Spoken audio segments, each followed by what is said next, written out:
రీసెంట్గా పొంగులేటి మీద ఒక ఎమ్మెల్యే ఓపెన్గా ఛాలెంజ్ చేశాడు. నా జాగాలు గుంజుకోబోతున్నాడు, అందుకనే నేను అతని మీద కంప్లైంట్ చేస్తున్నాను అని చెప్పి ఒక కట్ట తీసుకొచ్చేసి పిసిసి దాంట్లో మీటింగ్లో పెట్టారని చెప్పేసి జనాలందరికీ తెలిసినది. ఇది నిజాలా?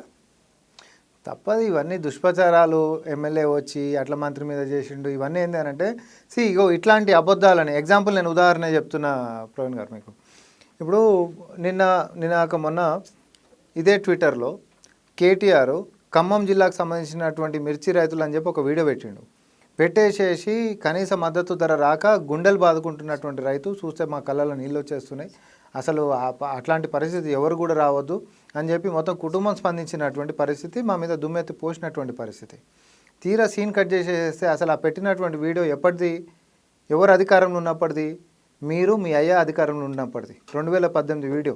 ఆ రోజు ఆనాడు క్షేత్రస్థాయిలో రైతన్నల యొక్క దీన పరిస్థితిని అది కల్లారా కనిపిస్తున్నటువంటి వీడియో. ఆ తర్వాత తెలుసుకొని మేము ఎక్స్పోజ్ చేయగానే, నేను వ్యక్తిగతంగా పెట్టిన ఎక్స్పోజ్ చేయగానే అది డిలీట్ చేసినటువంటి పరిస్థితి. సో ఇట్లాంటి అబద్ధాలని జనాలకి పుష్ చేసేది, అబద్ధమని తెలిసినప్పుడు కూడా 4 సార్లు అబద్ధం చెప్పారు, అదే నిజమని నమ్ముతారు అనేటటువంటి వారి యొక్క వైఖరి ఏదైతే ఉందో, అధికారంలో ఉన్నప్పుడు అబద్ధాలే చెప్పారు, అరాచకాలు చేసుకుంటా, ఈరోజు ప్రతిపక్షంలోకి వచ్చి కూడా ప్రజల్ని ముంచడానికి మళ్ళీ అబద్ధాలే చెప్తున్నారు తప్ప నిజంగా ప్రతిపక్షంలో ఉండి అవును మేము పథకాలు ఇస్తున్నాము, 10 మందిలో 7గురికి వచ్చినా ఇంకా 3గురికి రాలే, వీళ్ళు అన్ని అర్హతలు ఉన్నాయి, వీళ్ళని ఎందుకు ఇయ్యారని చెప్పి క్షేత్రస్థాయిలో అటు అధికారులనైనా లేకపోతే ప్రజాప్రతినిధులనైనా మమేకం చేస్తూ మా యొక్క దృష్టికి తీసుకొని వచ్చేటటువంటి కార్యాచరణ చేయండి అని మేము అడుగుతా ఉన్నాం.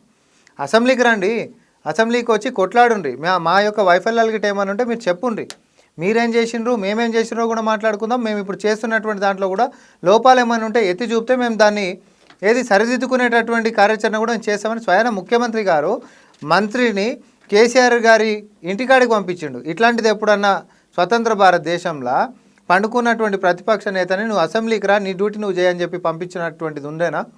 మేం చేసినాం.